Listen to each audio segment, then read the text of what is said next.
ఇప్పుడే Jack cinema చూసొస్తున్నాను. ఇక్కడ నుంచి భాస్కర్ గారు, బొమ్మరిల్లు భాస్కర్ వదిలేయండి, జాక్ భాస్కర్ పెట్టుకొని, ఎందుకంటే ఒక రా కంటెంట్ మీద ఒక ఎక్సలెంట్ సినిమా తీశారు.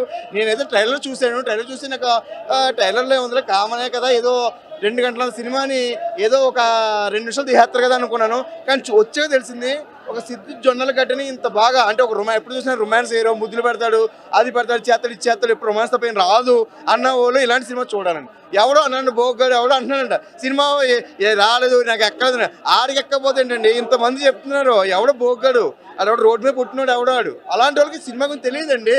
ఇలాంటి దేశభక్తి ఉన్న వాళ్ళ గురించి చూడండి సినిమా. అది దేశభక్తి కదా, ఇంట్లో ప్రేమలు కూడా పొందలేని వాళ్ళు ఉన్నారు, అలాంటి వాళ్ళు సినిమా చూస్తారు. అలాంటి చేతనా కొడుకుల్ని అలాంటివి పట్టించుకోవద్దు. ఎక్సలెంట్ సినిమా, ఉన్నట్టు మాట నేను చెప్తానండి. బాగుందని చెప్పాలి. అది నేనైతే చెప్తాను. రేటింగ్ కూడా, ఎందుకంటే నేను 4, 5 ఇచ్చేస్తున్నాను, 3 ఇస్తాను సార్. 3 అంటే కరెక్ట్ పాయింట్లో నడుస్తుంది అండి. 3 ఇస్తున్నాను రేటింగ్. అయితే ఎక్సలెంట్ సినిమా. భాస్కర్ గారి కెరీర్లో అంటే ఒకప్పుడు ఫస్ట్లో బొమ్మరిల్లు, తర్వాత సపోజ్ ఉంటాయండి ఒంగోలు గీత, ఆరెంజ్లు, మన బ్యాచులర్ హిట్ అయింది, అలాగే ఒడిదుడుకులు ఉంటాయి.